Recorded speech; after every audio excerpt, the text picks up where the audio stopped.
Hello and welcome. My name is Dennis Kim. I'm the concertmaster of your Pacific Symphony. And today we have Eileen Jeanette. I'm not going to go through her official title because it's a little bit too long. She'll explain it to you shortly. But it's a great honor to have Eileen join us today. If anyone is interested in asking about stuff that goes on backstage, behind the curtain, today is your lucky day because we have the person to ask. So anything regarding the Pacific Symphony, today is the day to ask. So first of all, welcome, Eileen. Thanks, Dennis. I think it's kind of weird that we're sort of role reversal. Normally, I'm doing this kind of thing to you, not the other way around. So first of all, what is your official title? And let's start with that. I have a long title because that's what we do at Pacific Symphony. I'm the Senior Vice President of Artistic Planning and Production, which basically means I'm the senior part is because I'm old, and the rest of it is that I take care of all the people and the things that you see on the stage and behind the stage. So it includes all the musicians, the guest artists, the conductors, and then my colleagues and I take care of the stage crew, the production elements, anything having to do with the venues that we play in, all that good stuff. So in my brief time that I've been here about, I guess this is my third season. I've seen you do everything, and I'm not exaggerating now. I've seen you be the librarian. I've seen you be the person who picks people up from the airport. You've driven me to Soka. So is there anything that you haven't done on behalf of the orchestra? Have you conducted the orchestra? I have never conducted or been the concertmaster or played my cello in the orchestra. So no, those things I have not done.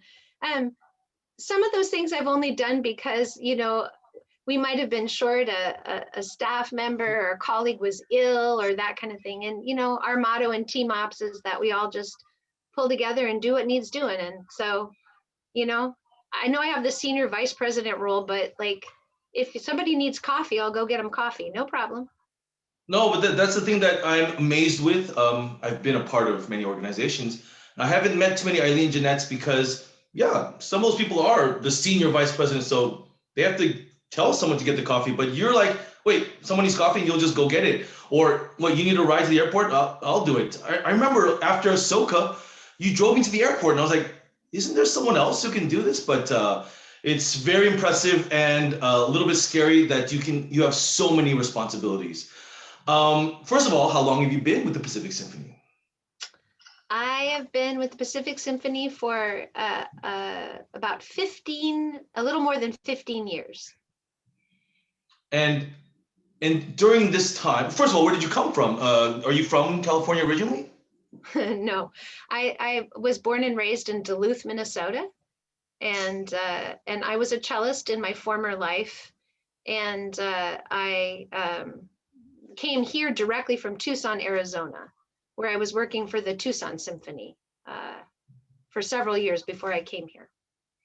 So Corona is a horrible thing, and many things are negative, but it's great that I can actually ask you some questions that you usually don't have time to answer, and I usually don't have time to ask. So, what kind of cellist were you? Were you a cellist who could play in the New York Phil, or were you someone who taught a little bit?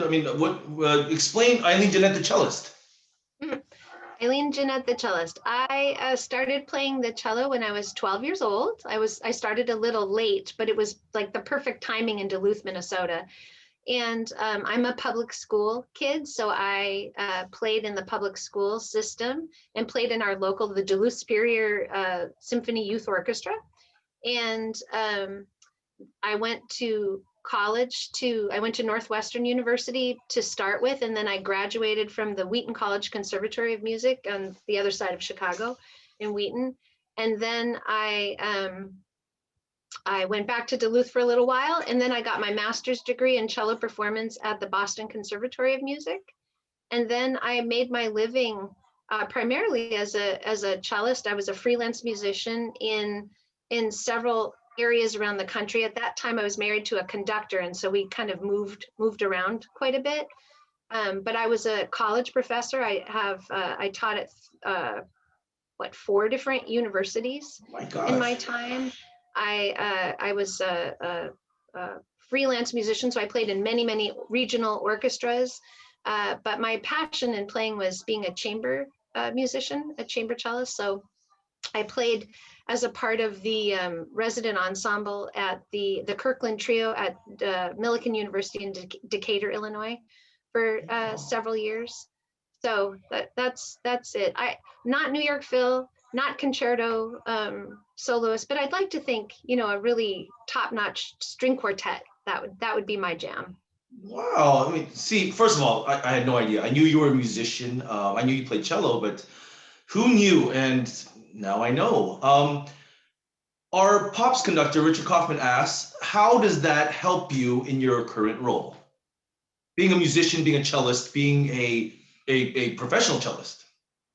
I think it's a really important part of who I am, especially as an orchestra manager, because I really feel like I have an understanding of what you, Dennis, and all the colleagues are going through on the stage, because I've lived that life. So I feel like I can relate, and I try hard to make everything around the performance as smooth as much as possible, so that you all can just focus on playing the music, because I know how important that is. I think sometimes people who aren't musicians and they work with orchestra musicians, they don't necessarily understand the sensitivities of, personality when somebody's about to play something really stressful. Scheherazade, like I wouldn't come up to you and start chitty chatting with you right before you were going to play Scheherazade, right? That sort of thing. I also think being married to a conductor, as traumatic as that was, I'm just kidding, probably taught me a lot about how to take care of conductors and what they need. So I actually take special joy in taking care of conductors. Obviously, all the Carl and Richard and our assistant conductors and youth ensembles conductors, but also all the guest conductors that come. So I really enjoy taking care of conductors. And I don't think I'd be able to do that as well if I didn't have that musical background. But And this is sometimes something you said, right? I was just going to say, sometimes it gets you into trouble because I have opinions about the music and Right. I have my own ideas. And sometimes I have to just keep my mouth shut because it's not my place to talk about the quality of this, that, or the other thing, unless I'm asked. And when I'm asked, I give my opinion, but I don't share it otherwise. This is something you said to me very early on, maybe even before I was part of the Pacific Symphony family, but you said that your staff, almost everyone, or maybe everyone in your staff, is a musician or has musical background. And I really thought that was important, and it was something special because there are a lot of orchestras that you hire an assistant or a personnel manager who doesn't know anything about music. They're just good at their job, but doesn't know that an oboist can't play 14 hours a day, or doesn't know that it can't be too cold on stage. So that was really amazing. So is that true? I mean, if I remember correctly, most of your staff have a musical background. Yeah, there's one member of our staff who was not a music major, but has a very strong background in theater and stage management, and obviously knows a lot about music, a lot more now about classical music than before. But that's it. Everybody else is a full-on musician. I feel like it's the language we all need to speak, in order to really take care of all the people who wander into our world that need to be taken care of. No, it really makes a difference. I mean, I can't speak on behalf of all the musicians, but it really makes a difference when the staff are musicians and they understand our concerns and our issues, because musicians have lots of issues, as you probably know. Has life been any different during Corona? Oh my gosh. Is it exactly the same, or how is it different for you, Eileen? Oh my gosh. I hate COVID so much, and not just for the obvious reasons, but being an orchestra manager during the time of COVID, it's crazy. First of all, had to cancel everything we had an opera. You know, I keep saying this. It takes 18 months to put together an opera. The cast, the stage manager, the stage director, all the props, the costumes, the wigs, the super titles, the music, the everything that you have, the scenic designs. And it took me 45 minutes to dismantle it. And then we were going to do Mahler 8, and that took months and months to put all the soloists together and all the chorus stuff, and then I dismantled that in about 30 minutes. So that was the first part of COVID. And then, you know, we've spent the better part of a year planning and unplanning and planning again and unplanning and planning yet again and then unplanning, and okay, we have to pivot now and change, and like you can't count on anything, and I hate it. And think about our world pre-COVID. We always knew our season for 18 months to 2 years in advance. We knew what dates we were going to play. We knew who the soloists were, what the repertoire was going to be, how much time we had to rehearse it, where we were going to be in the calendar, which venue, all of that stuff. And now we don't really have a view past the month of May right now, to be perfectly honest with you. So it's a completely different mindset. And working from home, which, you know, most of us did until we were able to come back to work, you know, in February here at the concert hall, was lonely, and it was harder than ever, because I get jazzed by hearing the music. That's what keeps me going. Talking to people face to face, and you know, and you just don't get to do that when you're in your, you know, pajama bottoms for months on end in your office, your home office. So No, I mean, yeah, this is something that, I mean, like I said, I've been part of many organizations, but you do a lot of your work at the back of our hall listening to the music. And I think this is also very important, because I feel like you like it, first of all, you care, and that also, maybe musicians won't tell you to your face, but I think it's always nice that someone who's managing us and part of the team is interested in what we do. I've been part of organizations where some people don't come to the concert, and you're in every rehearsal, and it seems like you actually like the music. I do like the music, because the music is what gives me life. That's what gives me life, is that music, and hearing it brought to life by, you know, you and all the musicians in the orchestra, and Carl and Richard and all the conductors. I mean, it's such a gift that I get to do my work from the back of the hall and to be a part of what makes it happen. When we came back in February, the first rehearsal was not with the string players. You guys came in the evening, but we had the wind players in the afternoon. It was 4 o'clock on a Sunday afternoon. And when they started playing, I sobbed for a full 7 minutes. I couldn't stop crying. I mean, my colleagues were saying, "Would you shut up? We can hear you. We can hear you crying. Stop it." But it was just that I hadn't heard that music. I hadn't been able to have that release of emotion for over a year, or almost a year at that point. And so, yeah, the music is everything. It's everything.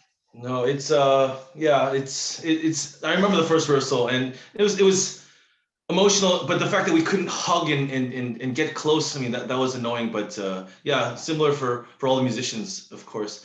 For those of you joining us late, this is Eileen Jeanette. She is Senior Vice President of Everything.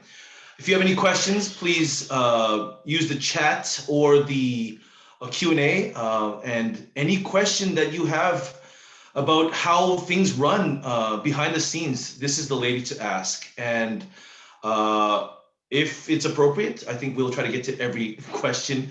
But it's really, things in America are a little different than overseas. There's always rumors or these kind of myths or legends that orchestras like the London Phil have 2 people on staff, and you know, some people have, you know, 3 people on staff, and then you have Asian orchestras that have, you know, 150 people on staff. How is it in America, and what are the main roles of a manager?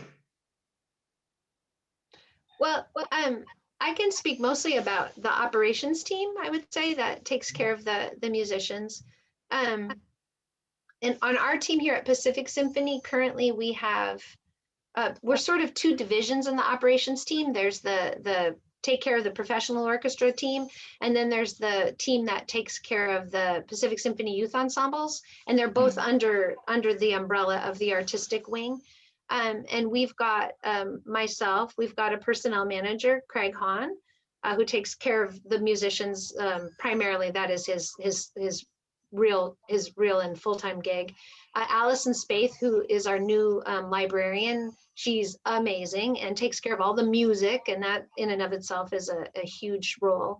We've got a director of production who is our stage manager, who takes care of all the setups of the orchestra and all the tech, the sound, lights, video components, overseeing those things with the stagehands. We've got a director of multimedia operations, that's Will Pruitt. He takes care of all the video stuff. Will Pruitt is probably the most important person on staff right now because of all of the Thursdays at 7 programs that we're doing each week. Will is the guy who's editing the majority of that content and getting it ready for airing. And then we have two folks that are a little bit more behind the scenes. Danny, who takes care of with me for our artists. He does like the contracting, the care and feeding, making sure they have hotels and trains and plane reservations. And then Cameron, who does a lot with our interfaces with our education and community engagement team. And also right now he's calling score. So he's sitting in a booth, reading along the score and telling the people downstairs what instrument's going to come up next. And then we've got currently 2 people on our Pacific Symphony Youth Ensembles team, and they take care of the youth orchestra, the wind ensemble, and the Santiago strings. So that's just our team, and we're pretty short-staffed. We contracted during the COVID time, so we're a smaller staff right now, which is why probably right now it seems like we're all doing multiple jobs because we just don't have quite enough people yet. But we'll get back to that soon, I'm sure. So when I first heard your name, it was a very funny story that I've told this story many times now with Carl and you, and calling my former orchestra. And I don't know if we can get into this, but this is a funny story, so I think we can talk about it a little bit. Your relationship with Carl, can you explain a little bit? Because of course, now I know a little bit better, but when I first met you, I thought that you guys might have been married, or you guys were just one person, because Carl trusts you like I've never seen anyone trust a right-hand woman or right-hand person. And then your love for Carl, I've never seen in going that way either. So yeah, explain a little bit about you and Carl and why are you guys so close, and why do you guys work so well together?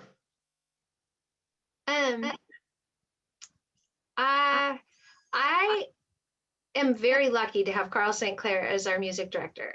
I would say that I worked for some music directors, and I'm not going to name any of them, so don't ask me to, that weren't very nice people. Like, they were probably beautiful conductors and great musicians, but they weren't nice human beings. And I can unequivocally say that Carl St.Clair is one of the nicest human beings on the planet. And I consider him now, after 15 years, a friend, a mentor, a colleague, my artistic boss. He's not technically my boss at the symphony, but he's my artistic boss, and my brother. I feel like I'm very lucky. But it wasn't always that way. It took a long time for us to develop that relationship. When I first came to Pacific Symphony, I came here in a different role with the organization. And then on my 8th day of employment, the person who had the vice president role left the symphony to go back to their previous orchestra in another role. And so John Forsythe, our president, asked me if I would serve in an interim capacity while he searched for someone to be the vice president. So I'd laughingly say then it was like the world's longest job interview, because I was the interim for 3 months, and we were getting ready to go to Europe, our first ever European tour, And right after that, we played for the very first time at the League of American Orchestras National Conference. And then 2 months after that, we opened up the Renee and Henry Segerstrom Concert Hall. So, so I was ultimately awarded the position. Oh, there's Carl. I was ultimately awarded the position on our European tour. The last night of our European tour, John made the announcement to everybody. And I felt bad because I wasn't really able to take care of Carl all that well during that European tour because I could barely find my butt with both hands. You know, I was so overwhelmed. I was one day ahead of the orchestra in itinerary because I didn't do the advancing of the tour. I had never toured before with a professional orchestra. I had never been to Europe before. And all of that was all of a sudden now my responsibility. So after that tour was over, I went to Carl and I just said, like, Maestro, and he hates to be called Maestro, but Maestro, I am so sorry that I didn't care for you the way that you should have been cared for on that European tour. And he didn't even, like, he was like, I was fine, Eileen. What are you talking about? I said, I want to learn what you need to be the most successful music director here at Pacific Symphony. And so then that sort of opened up a line of communication, and I begged for input, and he gave it to me. And so all these years later, his wife Susan, who's like amazing, she calls me sort of his second wife. So only in a work capacity. So I think that's what it is. And I was very delighted when we went to Carnegie Hall, which was where that photo was from, and when we went to China, both like within a month of each other in the year of 2018, that I was able to take care of Carl at the level that he truly deserved and that I had always desired to do for him. So that was sort of like a real pinnacle to be able to come full circle like that. So Ms. Dunn has a question. You also give great updates and reports to the board of directors, and programming and production are always of interest. How is working with the board different or the same than working with musicians? What was your role in helping the symphony with union contracts and issues in COVID land? So yeah, without getting into too much detail because we want to stay employed. But yeah, I mean, how is it different dealing with board members and musicians? Who's more ridiculous? Oh my gosh, I'm so not going to answer that one, Dennis. Oh my gosh. I think dealing with board members is pretty wonderful because you get to learn why people love the music and why people love Pacific Symphony. And whenever you just start a conversation, you ask people what brought you to Pacific Symphony. It's amazing the stories that people tell. Like either they played instruments when they were a kid, or their parents forced them to play piano and they hated it, but then later in life they took a music caprice class and loved it. You know, there's all these wonderful, amazing stories. And board members have a lot of passion, and sometimes they don't have the inner working knowledge about how we do what we do. But it's rare that you meet a board member that they're not really interested in it and want to learn more. And a lot of them are right brain thinkers, so they've got a lot of really great ideas. And if you're open, and if we remain open, we get a ton of great ideas from our board and from our donor community. So I like working with the board. It's enjoyable. And I have a few people on the board who are special friends because we've worked together on different projects or on different committees, and you really get to know one another. So I love our board. No, I haven't met everyone on our board, but the few that I've met, they really, you know, this whole sense of family, they really take care of all the musicians, and their concern for us during COVID was amazing. Like you said, I have a couple friends on the board, and I got calls and texts and emails checking if I'm okay. Not only financially, but you know, just mentally and emotionally. And I really felt like they're not on the board to say they're on the Pacific Symphony board, but because they love music, that they care for the organization, and they're part of this huge family, trying and striving to be the best that we can. So you know, I like more of our board members than our musicians, but that's a secret.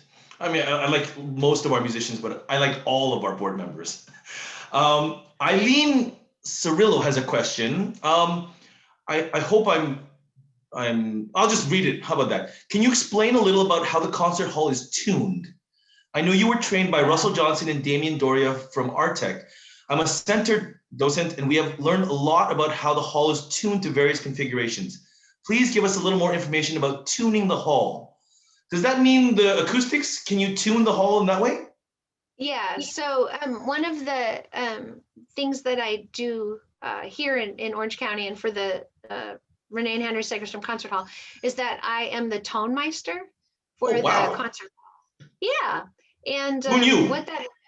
Who knew? What that means basically is that we have like the canopies above the stage. We have 128 doors. There's like yards and yards of fabric that can be pulled.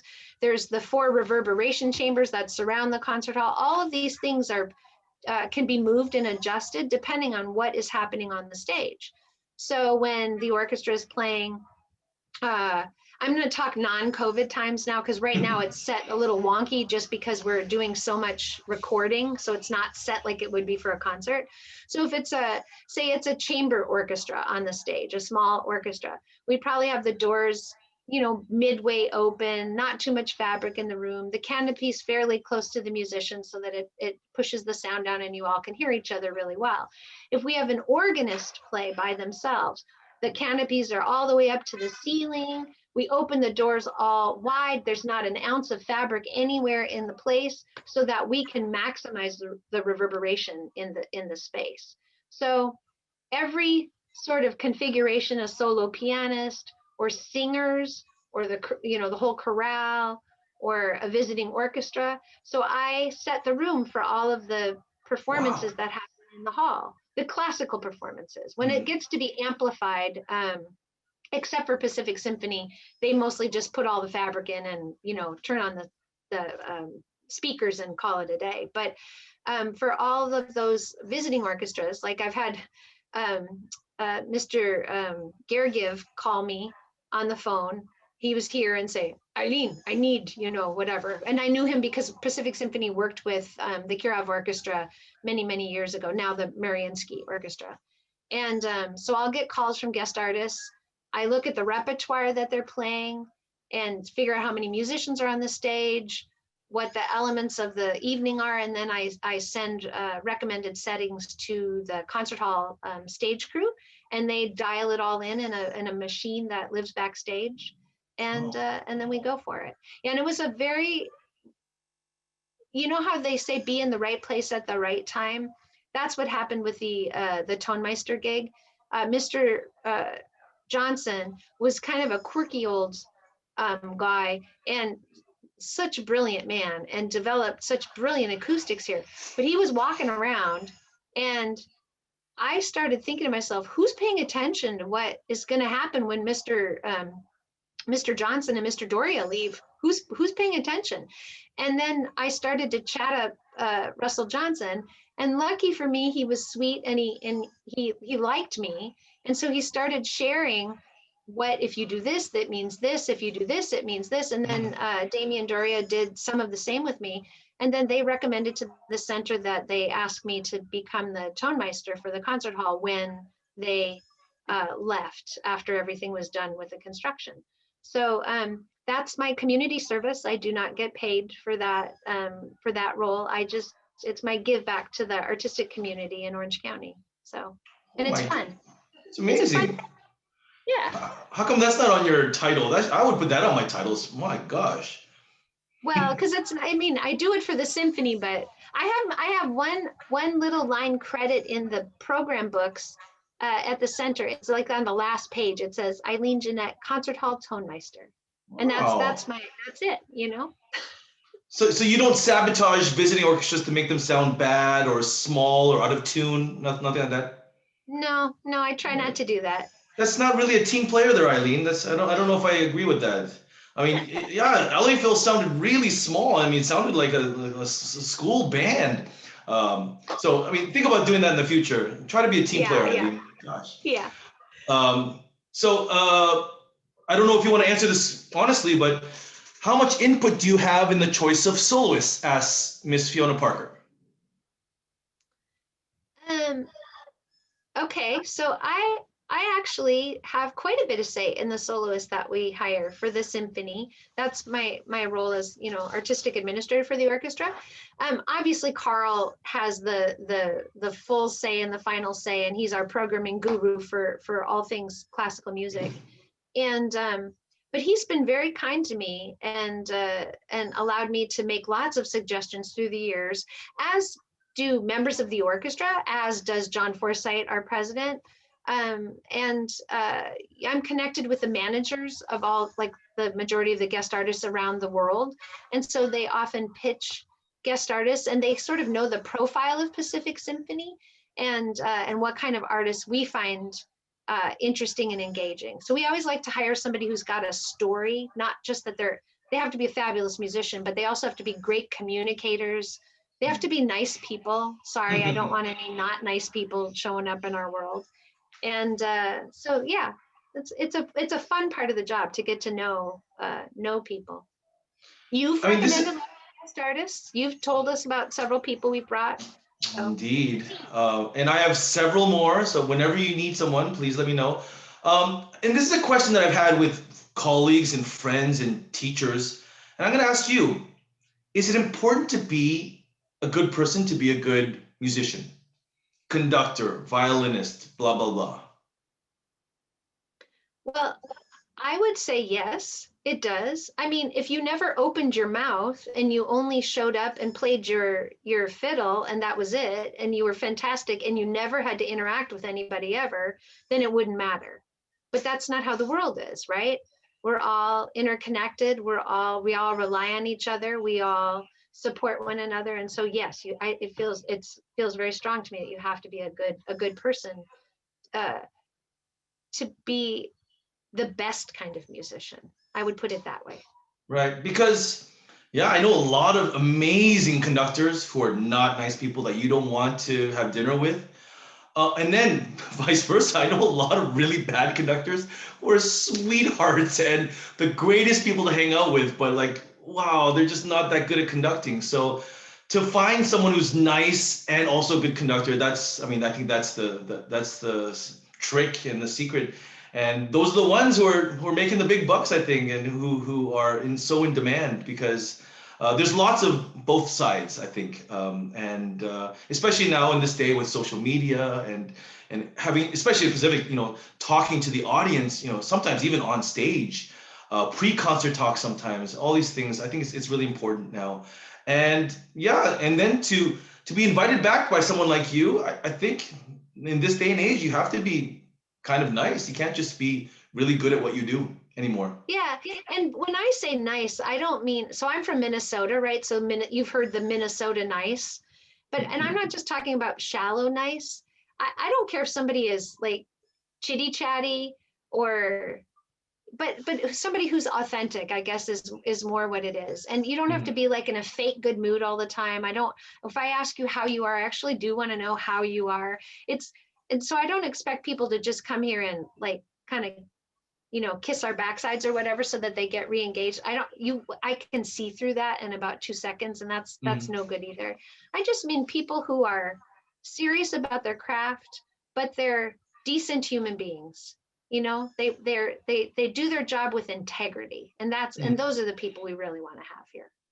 Absolutely. Rosalind asks, where did you learn to be a tone master other than your little bit from talking to those two gentlemen? That's it. That's it. Wow. That's it. So And then I listened. So for the first maybe 5 seasons in the hall, I was at absolutely every single thing that happened in the hall. Every concert, every rehearsal, everything. I haven't done that quite as much in the last couple of years because the symphony is just so busy, and it doesn't feel quite as necessary at this point because we're not shifting as many piece parts at this point. But it took years to be confident about it and to feel like I wasn't like ruining somebody's performance. I lived in fear of that for the first couple of years, like oh my goodness, can I ruin something? And you know what, I can't really, because the hall is so fantastic that one person can't ruin something. So that made me feel better. I think that, again, I know the answer, but does the size of the audience change how you tune the hall? So if you're expecting a full house or if you're expecting less, would you tune it a little bit differently? Yes, yes. And mostly having to do with the kind of fabric that we have on the sides of the theater, how much you pull. Like if nobody's sitting on the first or the top 3 levels, then I'd probably pull some fabric up there, so so that it sort of simulates having a full house. Again, I want to answer this so badly, but I will let you because you're our guest. Have there been artists that ended up being too annoying to ask back? No names, please. And do you help with the pops bookings also? Do you have any favorite guest artists? There's a lot of questions there. Are there people that have been so annoying that we have not asked them back? Yes, there have been. And that's small handful. Only a small handful? I would think it's more than half. No. It's a small handful because we are very careful before we choose to begin with, right? So, no, there's been a handful of very insulting human beings that we don't need to have back because they're not good for the orchestra and they're not good for our audiences and not good for me personally. So we won't have those people back. As far as favorite guest artists, all the like. Mr. Ma was here, Yo-Yo Ma was here, Mr. Williams was here, John Williams.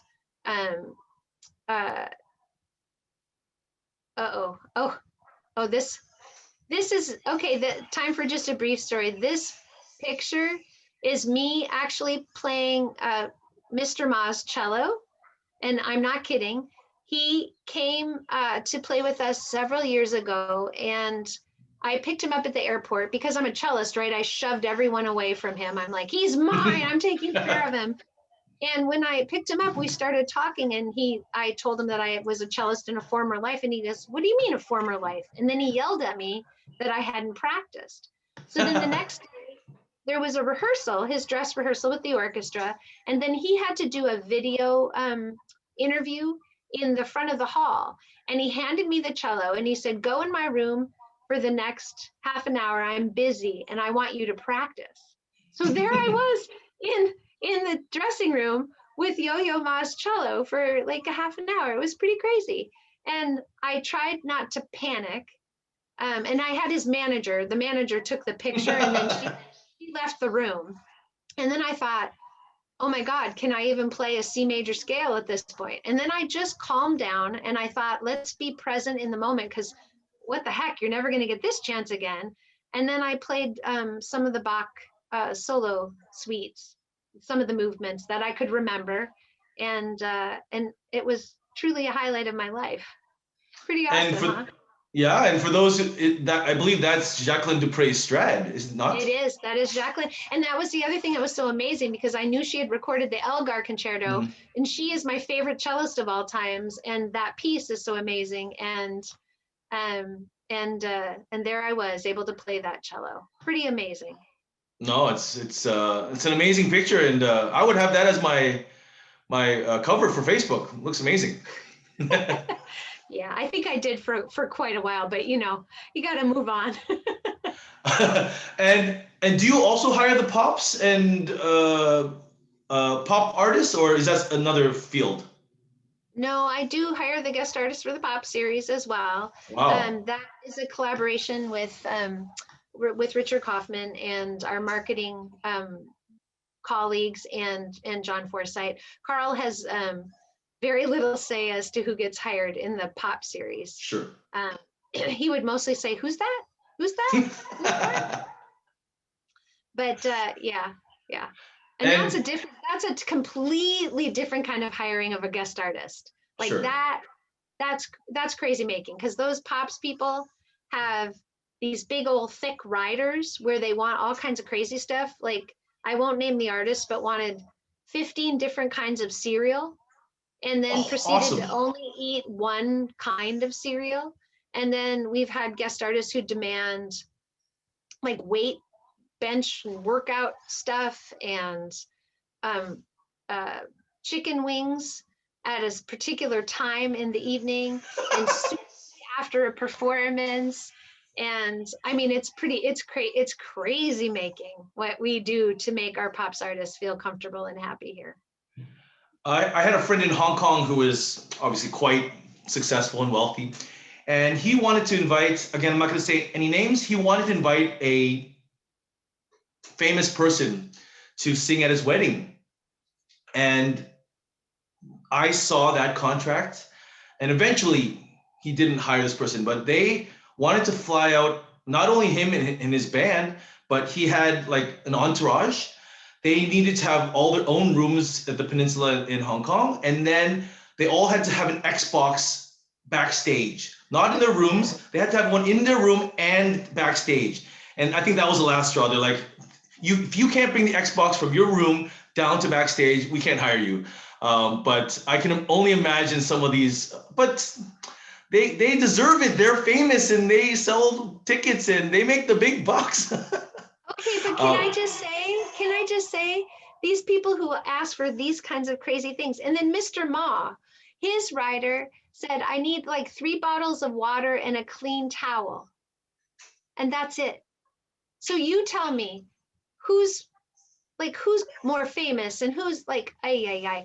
So I've had to get at peace with the pops writers, because oftentimes those things are, I want to just cross it all out and say no, but if I do, their managers will not allow them to come. Right. And so I've had to be much more zen about it. And when we have younger staff members who are like, can you believe this ridiculousness, I'm like, just go get it for them, because it will make our days with them much smoother, much smoother. So Absolutely. Again, this is not really a question, but someone is begging you to bring back Pink Martini because they're really fun, and they were supposed to be here right before we all shut down. Yeah. So for anyone watching, please put in your requests of who you've loved and who you might want to see with Pacific Symphony. No promises that we can get them, but yeah, please feel free to write, and Alexi will send this off to the vice president of this and that, and we'll try to do our best.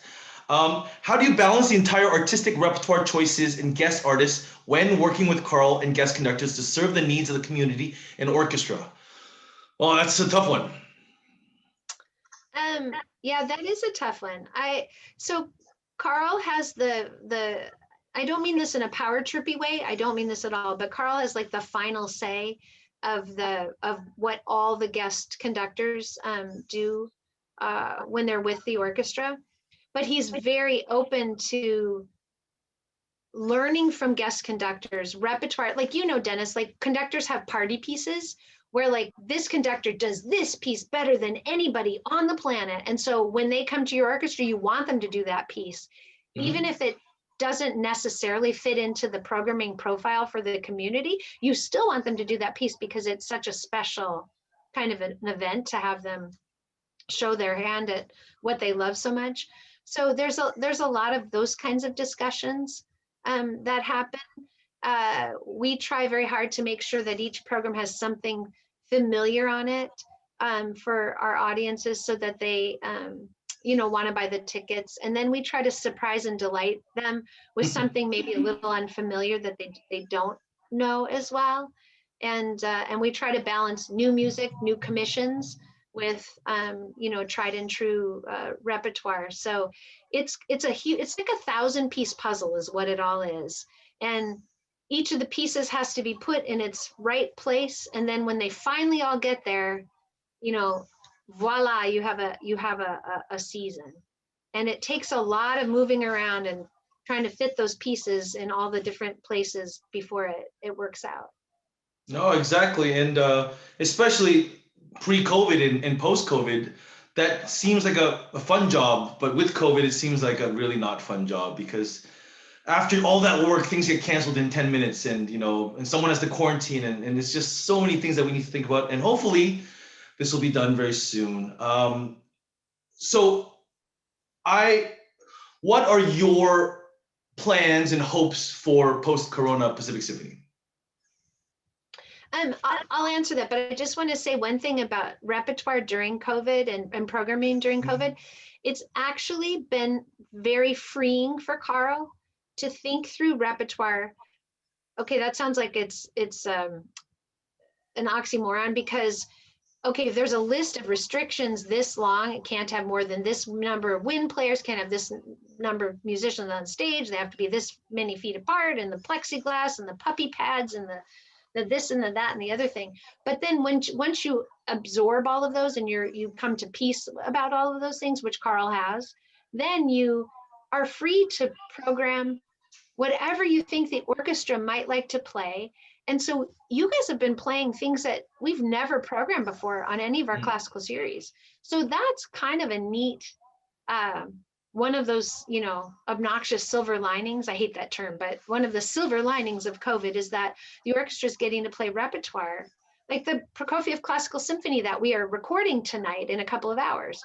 Like that isn't repertoire that Carl is conducted with the orchestra.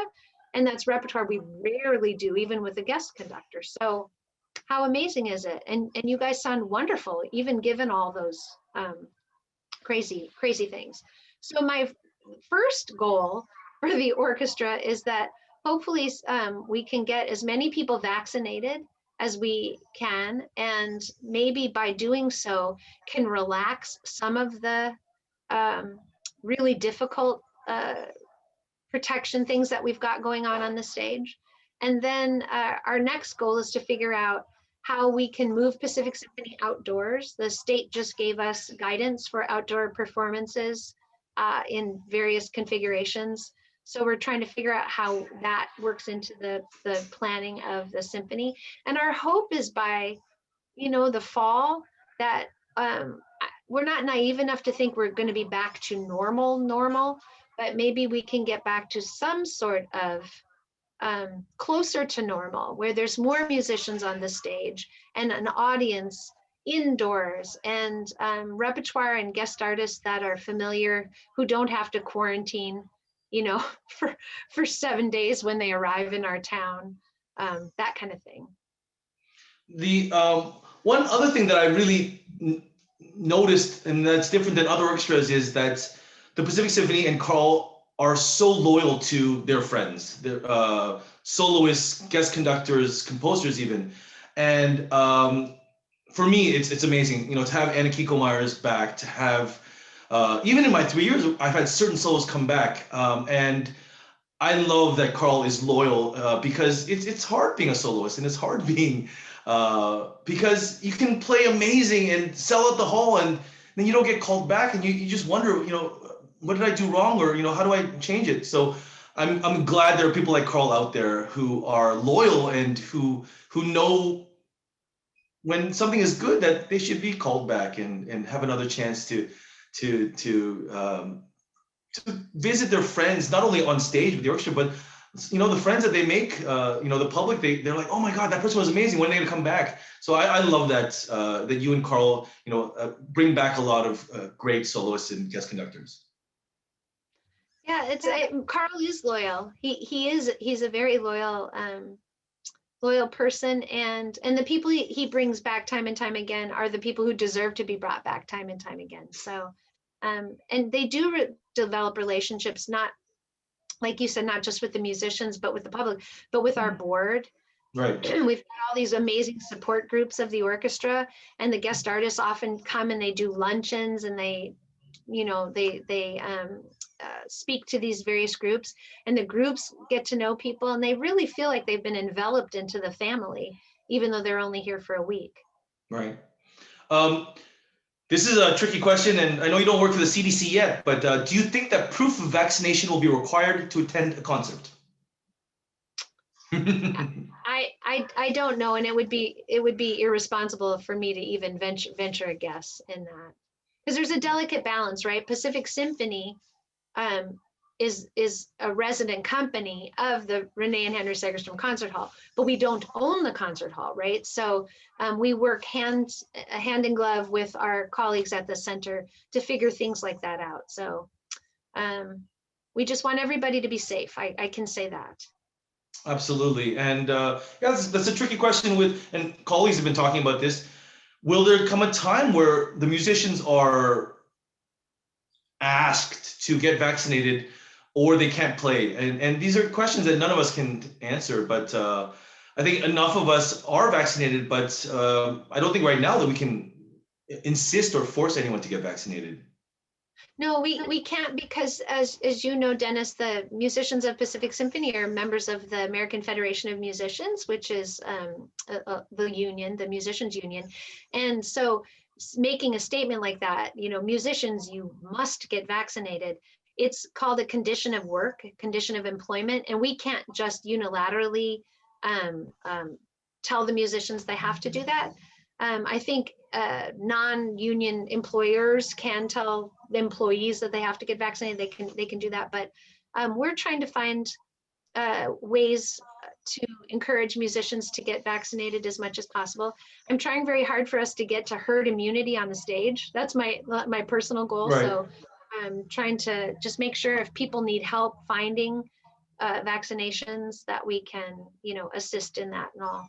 And so far, I have to say, there's been the vast majority of the orchestra is clamoring to get vaccinated, and many have or in the process of it. And I think that's a true game changer for the Pacific Symphony, and being able to play together in a more normal fashion than we currently are. Right. I mean, I'm sure many of you have been watching the Thursday little concerts, and yeah, to be honest, we're of course grateful to be back on stage. But the musicians, we're doing things now that we were told our whole lives not to do. Our whole lives, we've been told to listen, to be close together, to breathe together. And right now, we can't listen. We have to watch because we're so far apart. If we listen, we're going to be late. So it's learning a whole different skill set. And there's a little bit of frustration among the musicians, of course, and from Carl. But hopefully you're enjoying it, and hopefully the product is something that you're happy with and proud of. But we can't wait till you guys are back in the concert hall and we're not behind plexiglass and in different area codes. We can't wait till we're back to normal, and hopefully that's this fall. We've had some really serious talk, Eileen. Let's lighten this up. My gosh. What are some of the funny backstage stories that you've experienced in your 15 plus years of being a manager? And I'm going to start with the first one. So I did the first piece, overture, and I came off stage, and Eileen comes to me and goes, Dennis, somebody texted me and said they can see your skin. Your socks might be falling down. And I was like, I have big calves. The elastic on the top of my socks are loose. It's not my fault. They're normal length. And she's like, can you possibly just raise it a little bit because, you know, someone is mentioning it. So I'm sure you have 100 of these kind of stories. And again, I do have big calves and I've gotten long socks. So don't worry. Whoever texted that, Eileen didn't give me the name. Whoever it is, I'm going to find you one day. But there must be millions of stories like that, Eileen. Let's lighten it up a little bit. My gosh, we've been talking so serious. I would say that there are a lot of stories around wardrobe malfunctioning, and you probably have noticed this, like about me backstage. I'm pretty calm when I'm backstage. I try to move at a very slow, quiet pace. I do not speak unless I'm spoken to. I don't engage with the artists or Carl or the conductors.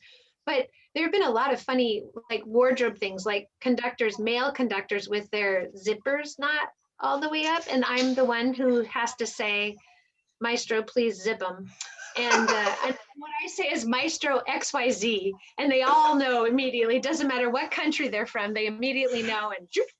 And I've sewn female guest artists into their dresses when the zippers haven't held. I've done quite a bit of that. There's more funny stories with the pops people because they're a little more, you know, out there, some of them. I was wearing Marie Osmond shoes and she just thought that was the funniest thing on the planet. I had Patti Lupone We have Patti Lupone stories. She refused to do image magnification, which are the, you know, the screens and the camera shooting the close-ups of the artists and having them on the screens. Well, she didn't want to have that. So she got down on her hands and knees and like kissed my feet to get me to stop doing IMAG. Um, I was given a crystal bowl by Paul Anka one time, and I gave it away. I gave it away because I shouldn't, you know, I shouldn't accept those kinds of things. So, you know, there's different personalities, but there's a lot of sewing, wardrobe things.